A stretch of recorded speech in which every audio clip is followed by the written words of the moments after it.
Estamos de volta, como sempre, com você, com esse terceiro bloco de notícias, você já sabe, né? Então vamos conferir as notícias de hoje com Paloma Ortega. Boa tarde, Paloma, e salve Maria Imaculada.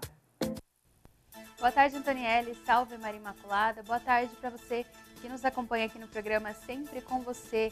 Começando o noticiário de hoje, pois o Ibope divulgou na terça-feira, dia 23, a segunda pesquisa sobre intenção de votos para presidente da República no segundo turno. O Instituto também perguntou aos entrevistados se eles receberam mensagens no aplicativo WhatsApp sobre os candidatos à presidência antes do resultado do primeiro turno e se essas mensagens influenciaram de alguma forma. Na semana passada, Jair Bolsonaro, do PSL, tinha 59% dos votos válidos. Agora tem 57%. Fernando Haddad, do PT, aparecia com 41%. Agora tem 43%. Esse cálculo exclui os nulos, brancos e indecisos. Levando em conta o eleitorado total, Jair Bolsonaro tinha 52%, agora tem 50%. Haddad tinha 37% e agora manteve o índice. Votos brancos e nulos somavam 9%, agora são 10%.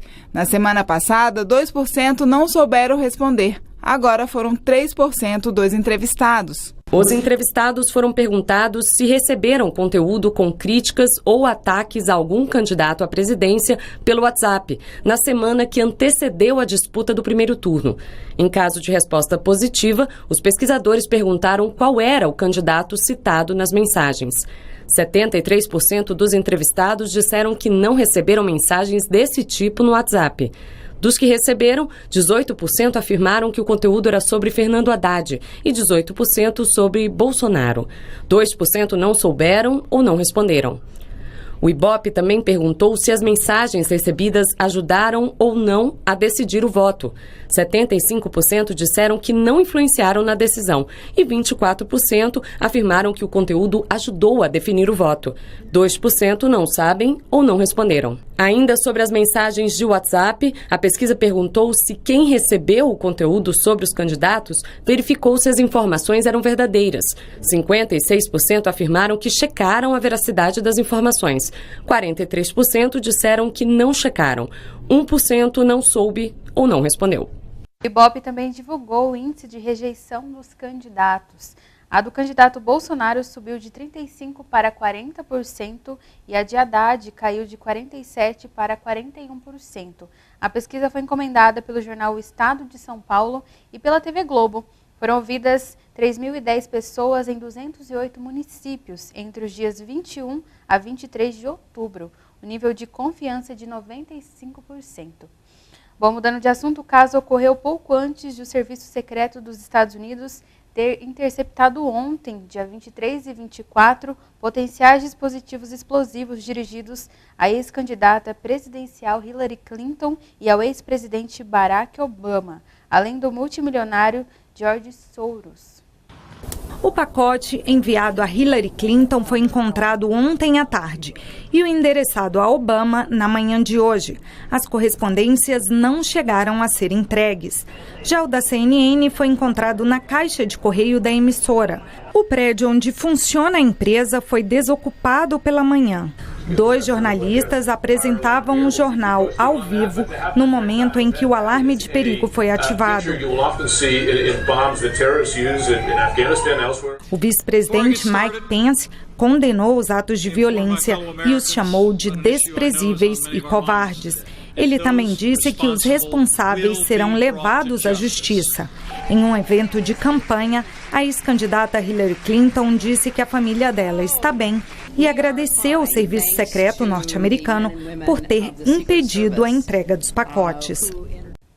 E as intensas chuvas fizeram com que o Rio Paraguai subisse as suas águas. A cidade de Assunção já está aí com as casas comprometidas. Vamos acompanhar essa matéria. Em um anúncio oficial, a Prefeitura de Assunção declarou emergência integral na cidade devido a um aumento súbito no nível do Rio Paraguai. Milhares de famílias foram atingidas pelas inundações. A medida de emergência tem um prazo de 90 dias. A água alcançou mais de 5 metros e é esperado que, em novembro, o nível do rio continue subindo. As águas começaram a crescer depois das fortes chuvas de meados de setembro. Os representantes da capital paraguaia vão colocar recursos à disposição para atender cerca de 5.000 vítimas e vão ter mais facilidade para passar por cima de trâmites burocráticos e agilizar os processos. Muito bem, agora a gente vai acompanhar notícias de Cuba. Uma denúncia de uma nova manobra política dos Estados Unidos para justificar o bloqueio aplicado contra a ilha desde 1962 será avaliada pela Assembleia Geral da ONU. Cuba acusou os Estados Unidos de querer justificar o bloqueio aplicado contra a ilha desde 1962. Segundo o chanceler cubano Bruno Rodrigues, autoridades americanas estão circulando um memorando para tentar mudar a resolução que será avaliada pela ONU e que pede o levantamento do bloqueio. Essa manobra diplomática do governo dos Estados Unidos tem como objetivo justificar o bloqueio que pune toda a nação cubana, usando falsos pretextos, supostamente em matéria de direitos humanos. Rodrigues disse que Cuba está disposta a discutir com os Estados Unidos a aplicação dos direitos humanos em relação aos objetivos do desenvolvimento sustentável, fazendo referência aos casos de violência policial e política de imigração em Washington. Os pronunciamentos reiterados do governo dos Estados Unidos contra Cuba não têm outro objetivo senão levar a um clima de maior tensão bilateral.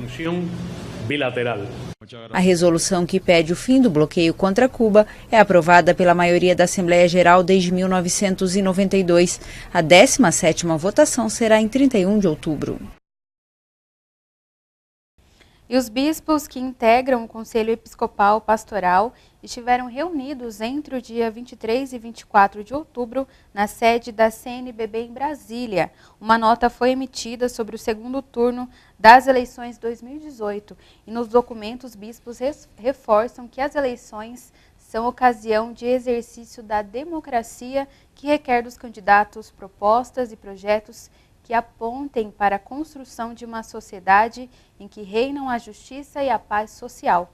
Os bispos exortam a que se disponham armas de ódio e de vingança, que têm gerado um clima de violência, estimulado por notícias falsas, discursos e posturas radicais que colocam em risco as bases democráticas da sociedade brasileira. Então fica aí uma nota da CNBB. Bom, e o presidente hondurenho Juan Orlando Hernández anunciou nesta terça-feira um plano para oferecer emprego aos migrantes da caravana massiva que se desloca até os Estados Unidos, caso retornem ao país de onde fugiram da pobreza e da violência. O governo de Honduras anunciou um plano de empregos para os migrantes da caravana que saiu há 10 dias do país em uma situação que chamou de histórica. É a primeira etapa de ação que vamos promover junto aos governos locais com a liderança de prefeitos. No total, estamos falando de um fundo de aproximadamente 615 milhões de lempiras para atender imediatamente aos nossos compatriotas. O programa de cerca de 27 milhões de dólares inclui títulos, habitação, projetos agrícolas, trabalho comunitário, empréstimos para microempresas e bolsas de estudo. Hernández também enfatizou que a migração irregular é uma responsabilidade compartilhada com outras nações. Nós, hondurenhos, fomos os primeiros a pedir a outros países responsabilidade compartilhada, embora diferenciados, porque a migração irregular está diretamente ligada, entre outros fatores, à passagem de drogas pelos países da América Central, drogas que são produzidas no sul e consumidas no norte do continente.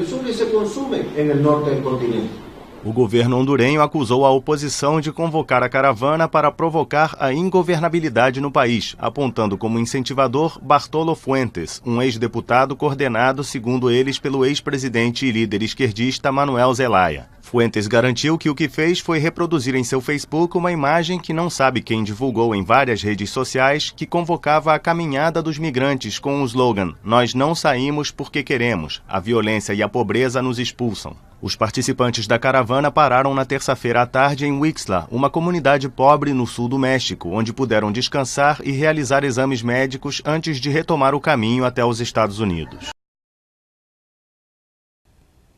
Muito bem, agora vamos falar da previsão do tempo. Até sábado, dia 27, o tempo continua nublado, com pancadas de chuvas por vezes forte, com acumulados significativos de precipitação e rajadas de vento. As temperaturas máximas no estado devem ficar na casa dos 30 graus, de acordo com o IMET, Instituto Nacional de Meteorologia. Amanheceu garoando aqui em Campo Grande, previsão é de tempo nublado a encoberto com pancadas de chuvas e trovoadas. A temperatura máxima na cidade deve ficar na casa dos 27 graus e umidade relativa do ar entre 90% e 75%. Antonielle, essas foram as informações de hoje. Volta com você, até amanhã e salve Maria Imaculada. Até amanhã, Paloma, salve Maria Imaculada. Lembrando que amanhã a gente tem música, vai ter MPB aqui no nosso programa e também vai ter um adestrador de cães mostrando como é que faz para adestrar um cãozinho, a importância de um animalzinho com uma criança. O programa vai estar bem divertido amanhã, tá? Claro, eu te espero às 1h45. Olha, beijo grande para você.